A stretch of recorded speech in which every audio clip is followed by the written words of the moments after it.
이명박 전 대통령이 출국한 바레인에서 SNS를 통해 국민 통합 메시지를 보내며 적폐청산을 거듭 비판했습니다. 이 전 대통령은 또 친이계 인사들에게 보수가 결집해 정부 여당에 대응하라는 취지의 메시지도 전한 것으로 알려졌는데요. 관련 내용을 차명진 전 새누리당 의원, 김영주 전 더불어민주당 의원 두 분 모시고 짚어보겠습니다. 어서 오십시오. 네, 안녕하세요. 안녕하십니까. 김 의원님, 어제 이명박 전 대통령이 출국을 그저께 했죠. 그리고 지금 SNS를 통해서도 계속해서 이런 메시지를 내고 뭔가 앞으로 대응을 아주 적극적으로 할 것이라는 예상이 되는데 어떻게 보십니까? 네, 그동안에 대응을 자제해 오시다가 결국에는 이제 김관진 전 국방장관이 실제적으로 구속되면서 구체적으로 어떤 댓글 지시를 했냐 안 했냐 하는 부분에 대해서 김관진 장관이 예를 들면 대통령이 어느 정도 우리 편을 뭐 뽑으라든지 이런 하명이 있었다는 부분에 대해서 그런 어떤 그 부분들이 언론에 나오자마자 실제적으로 준비했던 여러 가지 참모들과의 회의를 통해서 언론을 통해서는 한 5시간 회의를 했다고 합니다만은 제가 알기로는 여러 차례 그 전부터 이렇게 준비를 해 오셨던 걸로 알고 있습니다. 그래서 그런 시점을 기점으로 본인이 하고 싶은 얘기를 언젠가 하겠다는 얘기를 결국에는 12일 날 하고 떠났습니다. 근데 마침 사실은 그 부분에 있어서는 또 국민들이 보기에도 출국 금지하라는 청원이 벌써 7만 명이 넘어서는 정도로 관심에 촉발을 하고 있어서 과연 이제 바레인으로 가서 어떤 계속적으로 어떤 이 국내에서 이루어지는 사항을 지켜보겠다 그렇게 생각하시는 것 같습니다. 알겠습니다. 이 타이밍에 이렇게 움직인 거는 아무래도 정말 포토라인에 설 수도 있겠다 이런 위기감이 있다고 봐야 될까요? 어떻게 보십니까? 궁금합니다. 예, 뭐 일단은 뭐 현재 적폐청산의 법적 정치적 그 화살이 본인을 향해서 다가오는 것에 대한 위기감도 있겠죠. 하지만 이제 제가 이렇게 지켜본 이명박 전 대통령은 사실은 좀 겁이 많은 분이에요. 그리고 상당히 이제 아주 치밀하게 계산하는 분입니다. 우리가 알고 있는 정치인 중에서 그 반대 유형으로 예컨대 YS, 전두환, 박근혜 이런 분들은 어떤 분이에요? 소위 말하면 상황을 돌파하는 형 아니에요, 그렇죠? 치고 나가는 형입니다. 그래, 내가 했어. 근데 이게 뭐가 문제야? 등등 이렇게 쭉 치고 나가는 분들인데 이 이명박 대통령은 이제 그런 분은 아니고요. 상황을 항상 봐서 이게 승산이 있다 싶을 때 움직이는 분인데 아마 제가 생각하기에는 이명박 전 대통령은 이미 법률적이고 정치적인 검토를 다 끝낸 것 같아요. 그래서 법률적으로는 지금 세간에 뭐 여러 가지 지금 얘기들이 많지만 예컨대 댓글 문제에 대해서도 법률 검토를 저는 끝냈다고 봐요. 본인이 이 부분에 대해서 관여한 정도가 어느 정도인가에 대해서도 확인을 하고 그리고 현재 댓글의 어떤 이 정치적 개입 정도에 대해서도 또 확인을 하고 이 정도면은 내가 현재로는 뭐 여론상으로 불리하더라도 나중에 재판으로 가면 문제가 없을 수 있겠다라는. 그다음에 여론상으로도 마찬가지입니다. 어제 김관진 장관의 구속 사태는 이 보수층이 보기에는 상당히 충격적인 사건이었어요.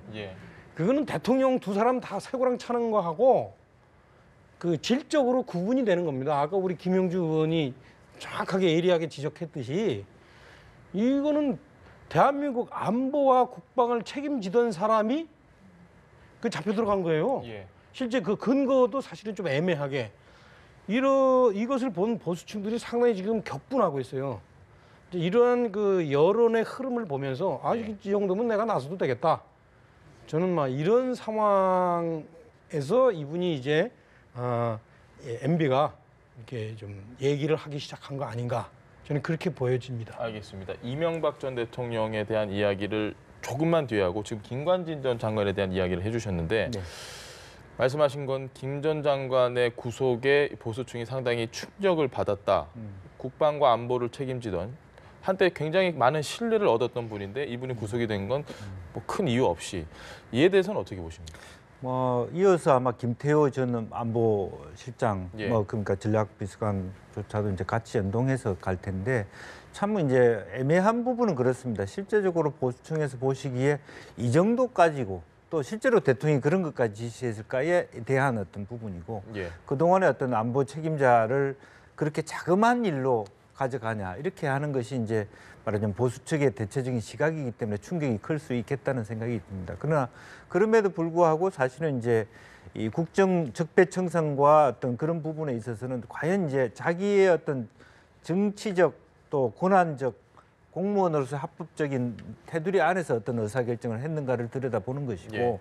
검찰의 입장에서 당신이 대통령이든 장관이든 상관없이 법을 어겼을 때 수사할 수밖에 없다는 원칙을 갖고 한다 그러면 굉장히 어려운 시점에서 조사를 받지 않을 수 없는 따라서 이것이 실질적으로 보수층이 갖고 있는 어떤 심리적 충격이 클 거라고 보여지고 예. 과연 이 자그마한 것을 꼬투리 삼아서 결국에는 이명박 대통령을 어떤 형태로든 괴롭히려고 하는 것이다 이렇게 이해할 수 있겠습니다만은 기본적으로 검찰의 속설이라고 하는 것은 그런 의혹에 대해서 참고인이든 피의자든 그렇게 부를 수밖에 없는 상황이 오고 있는 것이 아닌가라는 거고 또 하나 실제로 그럴 만한 부분들이 정확하게 실제적으로 내용과는 상관없이 지시를 했다, 보고를 받았다는 부분으로 나여 있기 때문에 검찰이 주도권을 쥐고 말하자면 그런 것을 질문할 수밖에 없는 입장에 처해지고 있는 건 사실이고 이제 그런 면에서는 상당히 이명박 전 대통령도 아까 차 의원님께서는 법률적 검토가 끝났다면 법률적으로 무죄할 수가 있겠습니다만은 예. 계속적으로 심리적 압박감을 받을 수밖에 없는 상황이 아닌가 그렇게 보여집니다. 알겠습니다.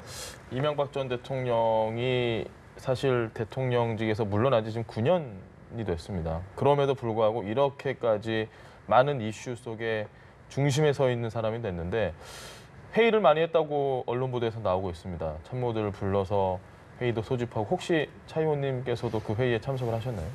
저는 이제 정통적인 친이는 아니에요.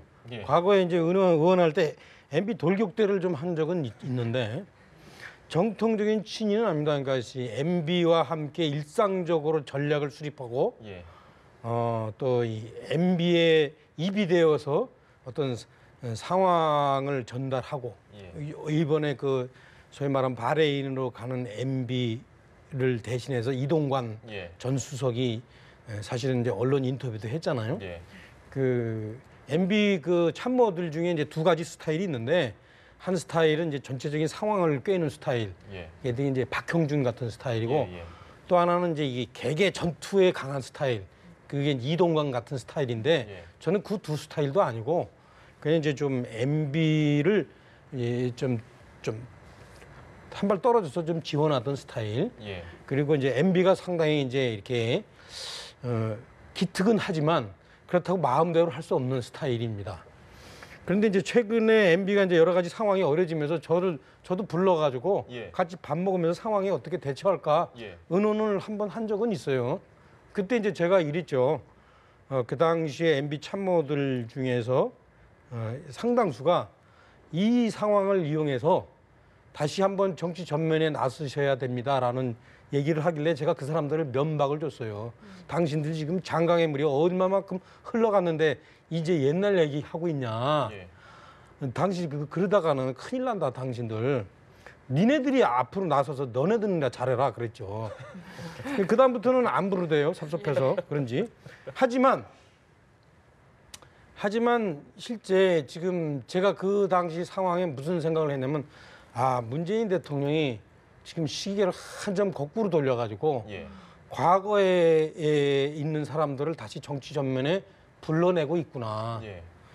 우리가 잘 아시다시피 문재인 대통령하고 대통령을 겨루던 분들이 지금 각 당의 대표가 됐잖아요. 예. 정치 전면에 나섰잖아요. 사실 이런 사례는 없었습니다. 그러니까 이제 문재인 대통령이 이제 적폐청산을 하시면서 그 적폐청산에는 그래도 많이 알고 거기에 잘 대처하는 사람 이러다 보니까 이제 사실 과거에 이제 문재인 대통령하고 겨루던 분들이 이렇게 나섰는데 하여튼 그러다 보니까 이제 하여튼 박근혜 전 대통령, 이명박 전 대통령까지 다시 나오고 예. 아시다시피 엊그저께는 박정희 전 대통령까지 또 다시 정치 전면을 나서는데 이거는 이제 객관적인 현실이지만 제가 볼 때는 참 우리나라 정치의 암울한 현실이죠. 우리가 지금 과거 문제를 얘기할 때 미래로 나가는데 장애가 될 경우에 예. 그 과거 문제를 거론할 필요는 있어요. 예컨대 하나회를 제거한다든가 아니면은 뭐 어떤 금융 비실명제를 제거한다든가. 그런데 지금 이 과거 문제가 과연 미래로 나가는데 그 장애가 되는 문제들이 지금 나오고 있을 것인가? 예. 에 대해서는 한번 생각해 볼 필요가 있어요. 물론 문재인 대통령은 뭐 여러 가지 측면에서 그게 이제 앞으로 나아가는데 도움이 안 되기 때문에 문제를 제기하신다고 하시겠지만 제가 볼 때는 지금 너무 많이 나갔어요. 그러다 보니까 지금 이제 우리나라 정치가 지금 20년 전, 30년 전으로 거슬러 올라가고 있습니다. 예. 참 걱정이 많이 되고 있어요. 알겠습니다. 그럼 의원님께서는 좀 보복성 그런 성격이 있다고 보시는 건지도 궁금하고요. 그럼 또 여기서 보수가 통합을 해서 MB의 말대로 좀 대응을 해야 된다 이렇게 생각을 하시는지 궁금한데요. 그거는 이제 문재인 대통령의 과거 문제를 제기하는 것은 이래요. 정치하는 사람들이 그 경제하는 사람처럼 이렇게 막 다 계산해서 합리적으로만 하지는 않아요. 예. 그러면 정치에는 묘하게 이 감정적인 것들이 섞여 있어요. 그래서 문재인 대통령이 과거의 보복성을 하는 것 이것이 곧 문재인 대통령만 하는 거라고는 볼 수는 없어요. 다 그렇게 하긴 해요. 하지만 이제 여기서 어느 정도 좀 이렇게 자기 제어 내지 통제를 하지 않을 경우에는 예. 이제 이게 상당히 암울한 거죠. 제가 볼 땐 그게 좀 걱정이 되는 거죠. 알겠습니다. 지금 한국당은 홍준표 대표는 뭐 칼춤이다. 네. 조선시대를 비유를 하면서 이런 얘기를 하면서 아주 강하게 계속해서 비판의 수위를 높여가고 있습니다. 계속해서 높여가고 있는데 이 상황을 일단 어떻게 좀 지켜보고 계십니까? 이제 뭐 그것을 이명박 대통령 부분하고 연동해서 생각해 본다면 좁게 생각해 본다면 이명박 전 대통령과 친분이 강한 분이 의외로 바른정당에 많이 있는데 예. 결과적으로 바른정당을 통합해 가는 과정에서 아직까지 바른정당에서 오지 않는 분들이 뭐 어쨌든 4-5명이 더 있을 수 있는데 그 부분에 대한 어떤 통합력, 흡수력을 강화하는 부분이 있지 않느냐 하는 생각도 들어요. 예. 그래서 기본적으로 물론 이제 보수의 어떤 중심축으로서 자유한국당이 해야 될 얘기기는 하죠. 현 정부에 대해서 문제 제기를 하는 건데 제가 한마디만 이제 드리고 싶은 것은 사실은 이제 참 어렵사리 그 과거 정부의 국정원장이 줄줄이 이렇게 구속되는 상황 상당히 안타까운 일인데 제가 이제 MB가 생각해야 될 게 이런 부분이 있는 거예요. 실제적으로 김대중 노무현 대통령 시절에 그야말로 청와대 일정한 거리두기를 했던 예. 그 국정원이 다시 이명박 대통령 원세훈이라고 하는 개인의 결정이든 대통령이 지시든 간에 예. 굉장히 국정에 친화적이고 국정과 동반해야 된다. 이렇게 그렇게 감으로 인해서 그런 분위기들이 아무런 어떤 여과 없이 박근혜 정부까지 이어갔다는 부분. 그래서 그런 흐름들 자체가 말하자면 국정원장들이 줄줄이 조사받아야 되는 것으로 왔다는 데 대한 좀 죄책감은 좀 가져야 되지 않느냐. 다만 우리가 계속 역류해서 과거까지 가면서 적재 청산을 하고 궁극적으로 제도 개선이라고 하지만 어떤 특정한 전 대통령을 겨냥해서 간다 그러면 그건 잘못됐다고 보여집니다. 원래의 목적을 벗어나는 것이기 때문에. 예. 그러나 본인들 스스로도 왜 나를 정치 보복적으로 하느냐 하는 것보다는 실제로 박근혜 전 대통령의 국정농단 사태로부터 이렇게 내부를 해부해 보니까 너무 많이 썩어 있는 이렇게 기풍이라든지 예. 국정의 어떤 분위기라든지 그런 부분에 대해서는 사실은 과감히 돌아내야 되고 그런 부분에서 일정 정도 이명박 대통령에게도 책임이 있다라고 하는 부분으로부터 출발해야지 그나마도 국민들이 동의할 수 있는 결론에 다가갈 수 있지 않겠나 생각이 듭니다. 알겠습니다. 그 제가요 그 국회의원을 하면서 야당 2년, 여당 4년을 했어요. 예. 여당 4년 하면서 뭐 대변인도 하고 전략기획본부장도 하고 저를 스쳐간 전 정부의 그 이야기들 예. 얼마나 많겠어요. 제가 이제 한 예만 되면 제가 그 부산저축은행 예. 특위 여당 간사를 했어요. 예. 여당 간사를 딱 하니까 제 책상에 쫙 그 자료가 딱 쌓이더라고요. 예. 그걸 제가 하나하나 봤죠. 이제 시중에 돌아다니는 첩보들입니다. 예, 설마 했는데 나중에 보니까 그 중에서 절반 정도가 기소되고 예. 기소된 것 중에 다시 또 절반 정도가 이제 유죄 판결을 받더라고요. 그럼 제가 본 것 중에서 나머지 절반은 아직 드러나 있지 않아요. 그죠? 그 중에서 하나 또 재밌는 게 뭐냐면 저하고 상대하던 그때 야당 간사인 우재창 예. 전 의원에 관한 얘기도 하나 있었어요. 그 사람이 그 당시에 제가 당신도 여기 있다 그랬더니 그냥 펄펄 뛰더니 결국에는 유죄 받았잖아요. 그렇죠? 예. 지금 하는 얘기는 뭐냐면 과거를 들추기 시작하면은 많이 나옵니다. 예, 그래서 지금 제가 얘기한 거는 지금 말씀하실 때 마치 그 이명박 박근혜 정부가 유독 문제가 있었다 이렇게 얘기하시는 것 같은데 물론 문제가 있었겠죠.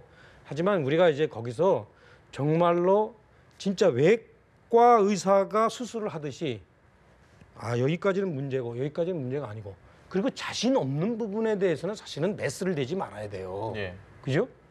외과 의사가 자신 없는 부분까지 메스 댑니까? 이거는 내가 잘못 칼을 댔다가는 큰일 나겠다. 그러면은 환자한테 뭐라 그래요? 그럼 좀 두고 봅시다. 그렇게 하죠. 그죠? 예. 두고 봐서 이게 환부가 커지면 손을 대고 그때 가서 아니면은 자연 소멸될 수도 있으니까 두고 봅시다. 이런 식으로 합니다. 그래서 제가 얘기하는 거는 과거를 그렇게 파기 시작하다 보면은 결국에는 그것이 자기한테도 부메랑으로 돌아갈 수 있다라는 걸 제가 말씀드리는 거예요. 알겠습니다. 지금 이병기 전 국정원장이 제가 어제까지만 해도 뭐 기자들 사이에서도 이제 나중에 뭐 영장이 청구되고 이런 수순이겠구나라고 예상을 했는데 새벽에 긴급 체포가 된 걸 보고 정말 놀랐습니다. 네. 이건 예상을 못했는데 이 부분은 어떻게 좀 참 보십니까? 이제 이런 부분은 좀 애매한 부분입니다. 예. 무슨 얘기냐면 어쨌든 이게 검찰 스스로가 자기 권한을 갖고 있는 것이잖아요. 예. 그런데 과거 패러다임을 보면 이거 뭐 청와대에 시켜서 그렇게 할 수 있다 이렇게 볼 수 있는 부분도 있는 예. 것이고 그런 차원에서 제가 애매하다고 볼 수 있는데 아까도 말씀드린 대로 검찰의 입장이라고 하는 건 혐의가 있고 본인이 그것을 일정 정도 수용하면 그것 자체를 아예 참고인 신분으로 갔다가도 피해자 신분으로 바꾸고 예.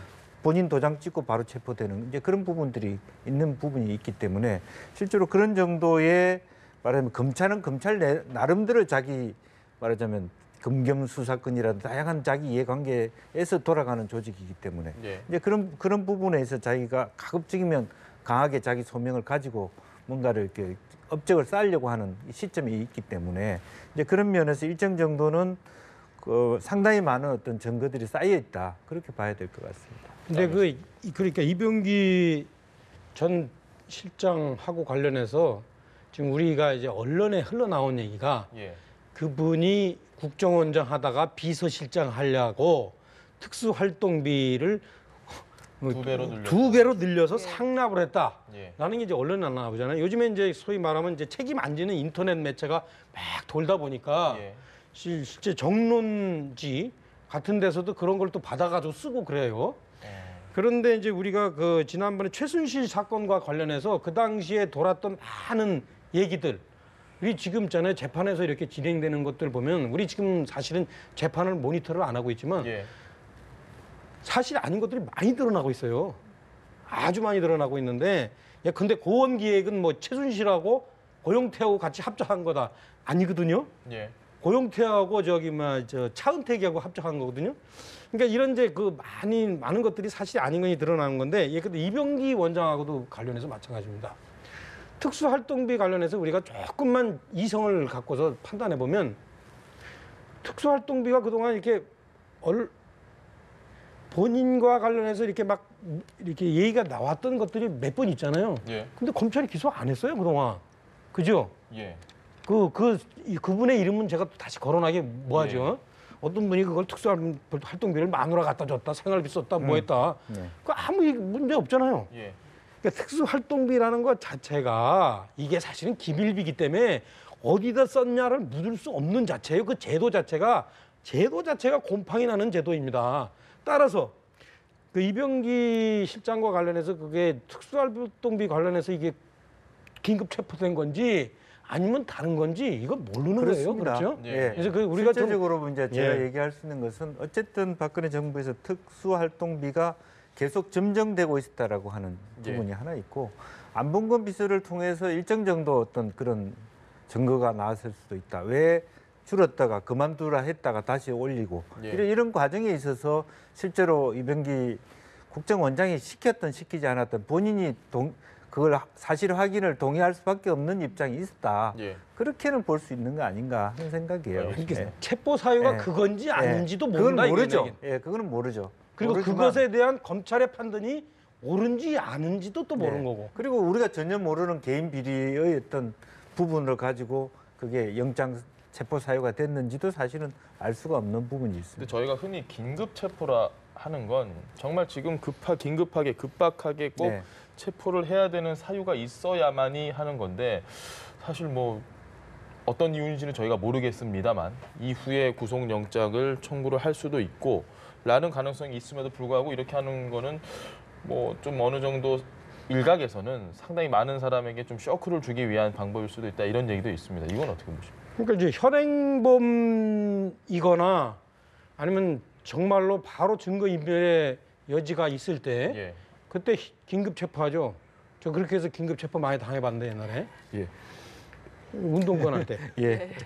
그런데 지금 이병기 그 전 실장은 참고인으로 들어갔다 긴급 체포됐단 말이에요. 그러면 그 사안이 제가 보면은 지금 뭐 세간에서 거론되는 예컨대 뭐 특수활동비를 늘려서 그 국정원장에서 비서실장 가려고 상납했다라는 상납이라는 용어도 저는 안 맞다고 보는데 그것 때문에 긴급 체포되는 거는 아닌 것 같아요. 그렇죠? 이미 다 나와 있는 얘기인데 그럼 다른 거 뭐 어딘가 있겠죠. 그 검찰이 자신하는 그런 자신하는 거든지 아니면 이분들이 그냥 목적이 어떻든지. 어쨌든 긴급 체포라는 그 표현 자체가 굉장히 크고 충격이 큰데 제가 말씀드리고 싶은 것은 어쨌든 참고인 진술을 하다가 그 본인이 부인할 수 없는 증거를 가지고 그러면 피의자 조사로 바꾸겠습니다에 동의를 했고 그 피의자 스스로가 본인이 빠져나올 수 없는 그런 것을 자기 스스로가 증거를 확인했기 때문에 그 절차로 가게 됐다는 건 사실인 거예요. 알겠습니다. 저희가 계속해서 좀 이야기 나누고 싶은데 시간 관계에서 오늘은 여기까지만 해야 될 것 같습니다. 지금까지 차명진 전 새누리당 의원 그리고 김영주 전 더불어민주당 의원과 함께 이야기 나눠봤습니다. 두 분 말씀 고맙습니다. 네, 잘 들었습니다.